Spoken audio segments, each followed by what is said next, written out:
a respiração consciente. Quando a gente está sentindo emoções muito intensas, quando a gente está lá no gráfico no amarelo ou no vermelho, emoções de alta energia, nosso cérebro, uma região dele é ativada, que é chamado sistema nervoso simpático, que de simpático não tem nada, para esse caso específico. Esse sistema nervoso simpático, ele gera um comando para a gente aumentar o nosso corpo, aumenta a frequência cardíaca, libera alguns hormônios do estresse, dispara um alarme no nosso corpo, tensão, quando a gente está ali no vermelho, por exemplo. A respiração, ela vai ajudar, de uma forma natural, a frear essa ativação dessa parte do nosso sistema nervoso. E vai diminuir essa descarga de hormônios de estresse. E vai ser acionada uma outra área do nosso cérebro, que é o parasimpático, que gera relaxamento. Então, a respiração, ela tem que ser pelo nariz. Respirar pela boca, muitas vezes igual um cachorro cansado, pode piorar. A respiração, ela vai te dar tempo, você vai ganhar tempo para você recuperar o equilíbrio e o controle, mas tem que ser consciente. Você pode fazer de qualquer lugar, você pode fazer antes de dormir, para diminuir, às vezes, aquela aceleração do pensamento. É importante praticar, começando com 2 minutinhos por dia e praticar todos os dias, porque isso vai dando um controle maior. Como é isso?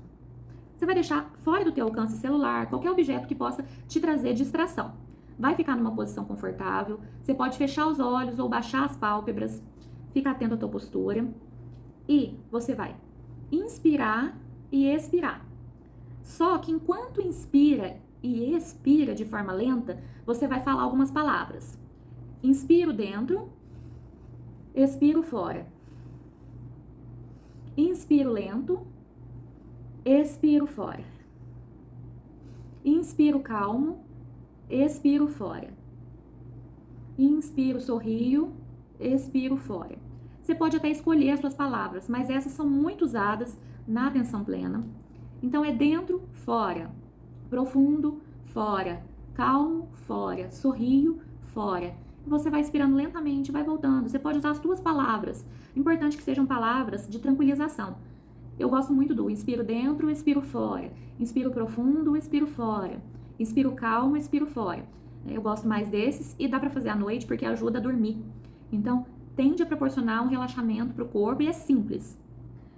Se você se pegar distraído, pensando em outras coisas, com um turbilhão na sua cabeça, tenha autocompaixão e volta a fazer novamente. Não se julgue. Então, é sempre essa postura de não julgamento, autocompaixão e ir praticando essa respiração.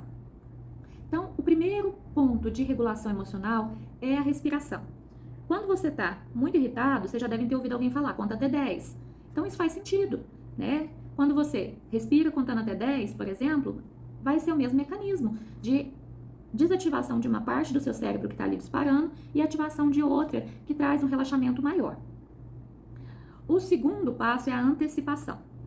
Para praticar essa antecipação, você precisa saber o que está te deixando perturbado, né? Entender isso que você está sentindo e se preparar, né? A antecipação é uma preparação prévia para você conseguir lidar melhor com uma situação.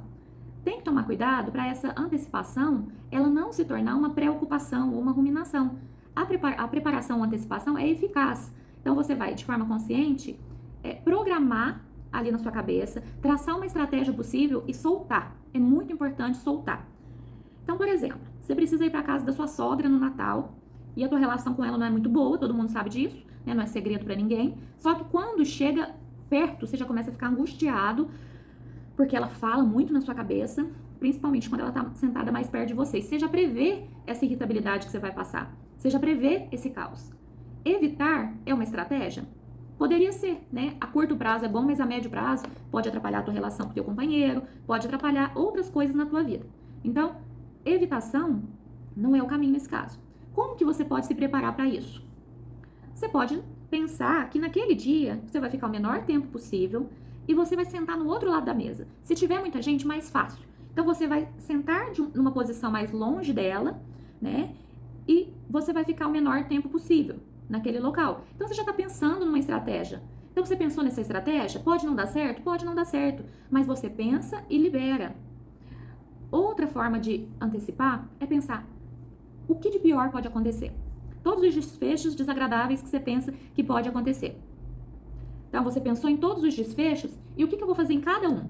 É como se fosse o final da novela. Então, tem esse final, esse final, esse final, esse final, esse final. O que eu vou fazer, como que eu vou reagir em cada um, como que vai ser a minha parte, porque a minha parte eu controlo.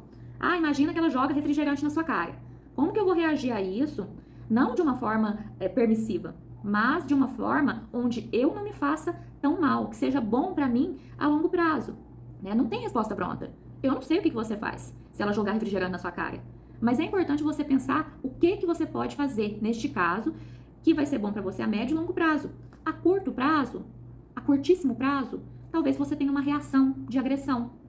Só que a médio e longo prazo, isso não é legal para você. Isso pode trazer uma consequência, né? Às vezes até a curto, uma consequência, uma prisão, alguma coisa mais desagradável. Então, a antecipação envolve planejar os desfechos possíveis e, após pensar, falar, eu libero. Você planejou e liberou, para não virar uma preocupação e uma ruminação. Outra forma de antecipar é o prazer. Você colocar algum prazer numa situação que você já pensa, já teme que seja desagradável ou hostil para você. Então imagina a pessoa que não gosta de ir no dentista ou que tem um pânico, medo, muito medo, e ela precisa ir, é urgente, ela tem que ir, porque tem que resolver um problema que está na boca dela que pode ficar pior, ela tem essa consciência. Só que, como ela pode se antecipar para tornar isso menos horroroso para ela? Isso menos intenso emocionalmente? Ela pode planejar, naquele mesmo dia, após sair do dentista, encontrar com uma amiga que ela gosta muito, dar um passeio num lugar que ela gosta muito. Então, você coloca um prazer posterior a algo desagradável, mas que é impossível de você evitar. Então, dá para fazer isso também. Ou você tem que fazer muita coisa, você está sobrecarregado de tarefas, até sexta-feira você tem que entregar um monte de coisa, ou na sua casa, ou no trabalho, e é uma semana que está sendo muito difícil para você. Você pode planejar na sexta-feira, cozinhar algo gostoso, fazer um jantar, um passeio, alguma coisa que vai te trazer ali uma recompensa. Porque quando você pensa na tua semana atribulada, aquilo não te paralisa, porque tem ali um foco de prazer no final. Então, isso também é um ponto importante. E o terceiro e último ponto que a gente vai falar hoje é o desvio da atenção. É importante separar que desviar a atenção não é distração. Distração é você ficar rolando na rede social porque você está ansioso. Tem uma lista infinita de distração que não é eficaz, que é uma forma da gente se comportar perante uma emoção negativa, mas que não traz benefício pra gente. E essas distrações envolvem consumir doce, açúcar de forma excessiva, álcool, drogas, envolve uma série de outras coisas. A pessoa que usa essa artimanha da distração, ela tem muita dificuldade de lidar com qualquer coisa mais difícil, né? E ela precisa melhorar o enfrentamento. Negação é uma forma de distração também. Quando você ignora os alertas que o seu corpo está emitindo e você resolve fingir que não está vendo aquilo, né? Negar aquilo.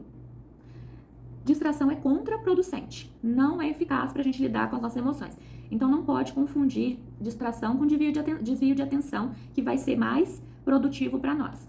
Às vezes a gente usa também a procrastinação como uma forma de lidar com uma emoção desconfortável. É uma forma da gente desviar a atenção daquilo que está incomodando, mas também é ineficaz. Então imagina uma situação ali causando estresse, você precisa resolver aquela situação, uma coisa burocrática, algo que você tem que fazer, algo que você tem que entregar, ou uma vacina, ou um exame, alguma coisa que está atrasado ali para você, que você precisa tomar uma atitude porque já está demorando demais. O que você faz, geralmente? Você fala na tua cabeça, eu vou fazer isso semana que vem. Só que aí você não é específico, você não marca um dia, uma hora, um despertador, você só fala, eu vou, um dia.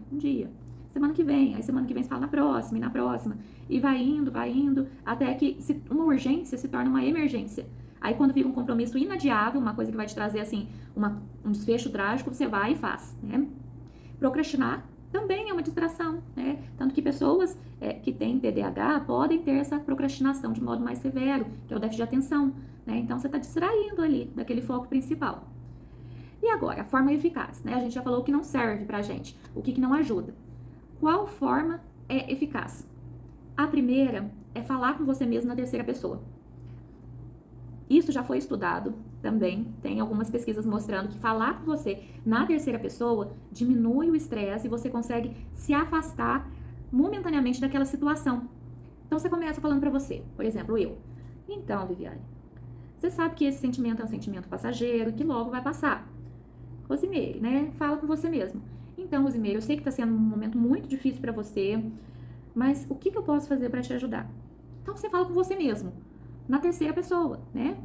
Isso ajuda muito.